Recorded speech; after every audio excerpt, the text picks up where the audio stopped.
Bismillahirrahmanirrahim. Hidup yang bermakna tidak hanya ditentukan oleh panjangnya usia atau banyaknya pencapaian, tetapi oleh kemampuan manusia menjaga keseimbangan dalam menjalani kehidupannya. Stoikisme mengajarkan bahwa kebahagiaan lahir ketika seseorang mampu mengendalikan diri dan hidup selaras dengan kodratnya. Karena itu, tubuh membutuhkan aktivitas fisik, akal memerlukan tantangan intelektual, jiwa membutuhkan kedekatan kepada Tuhan, dan semuanya memerlukan istirahat serta relaksasi. Dari keseimbangan itulah lahir kesehatan, ketenangan, dan kehidupan yang bermakna. Secara logis, setiap potensi manusia berkembang apabila digunakan secara proporsional. Tubuh yang kurang bergerak menjadi lemah. Pikiran yang jarang diasah kehilangan ketajaman. Sedangkan jiwa yang kering dari nilai-nilai spiritual mudah diliputi kegelisahan. Sebaliknya, aktivitas yang berlebihan tanpa jeda juga berakhir pada kelelahan. Karena itu, keseimbangan bukan sekedar pilihan, melainkan hukum dasar kehidupan. Filsuf Muslim Ibnu Meskawi menegaskan, "I'tidalul akhlaki sababus sa'adah." Keseimbangan akhlak merupakan sebab tercapainya kebahagiaan. Gagasan ini sejalan dengan konsep golden mean Aristoteles bahwa kebajikan lahir dari jalan tengah, bukan dari kekurangan atau berlebihan. Keseimbangan itulah yang menjadi fondasi kesehatan jasmani, ketenangan jiwa, dan kehidupan yang bermakna. Ibnu Sina menulis, "Inna hifdhas sihhati aula min ilajil maradi." Menjaga kesehatan lebih utama daripada mengobati penyakit. Ungkapan ini menegaskan bahwa pola hidup sehat jauh lebih bernilai daripada sekedar mengobati penyakit setelah datang. Tubuh yang sehat memungkinkan manusia berkarya, berpikir jernih, beribadah dengan khusyuk, serta menjalankan tanggung jawabnya secara optimal. Pemikir Muslim kontemporer Muhammad Naqib dalam bukunya Islam and Secularism mengatakan, "The purpose for seeking knowledge is to produce a good man." Tujuan mencari ilmu adalah membentuk manusia yang baik.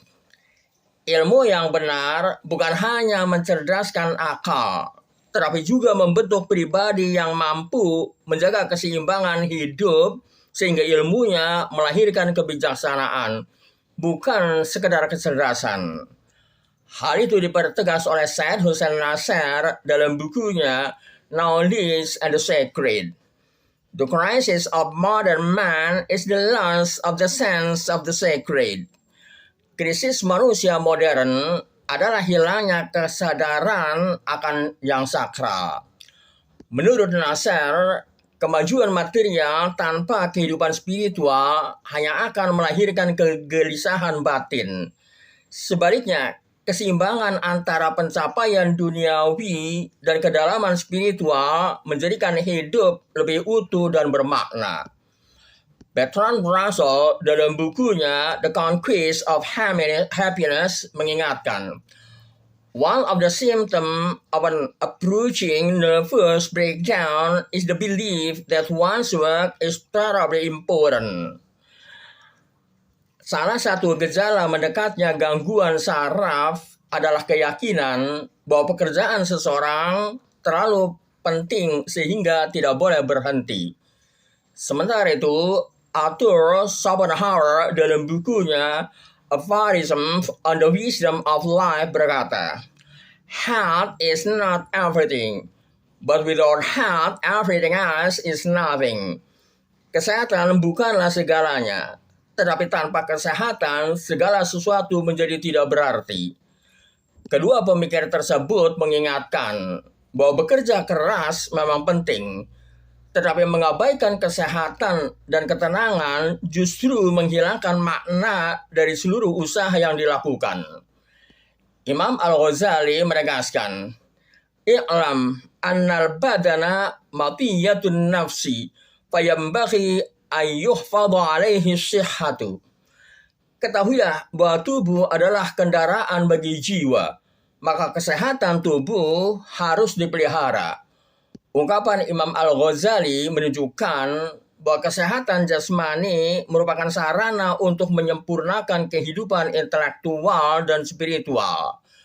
Tubuh juga memiliki hak yang wajib dipenuhi.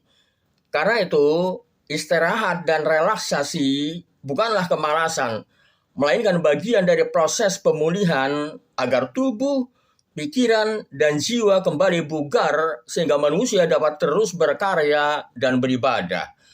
Pada akhirnya, makna hidup tidak lahir dari kesibukan tanpa henti ataupun dari kenyamanan tanpa usaha, melainkan dari kemampuan menempatkan segala sesuatu secara seimbang. Bergeraklah agar tubuh kuat.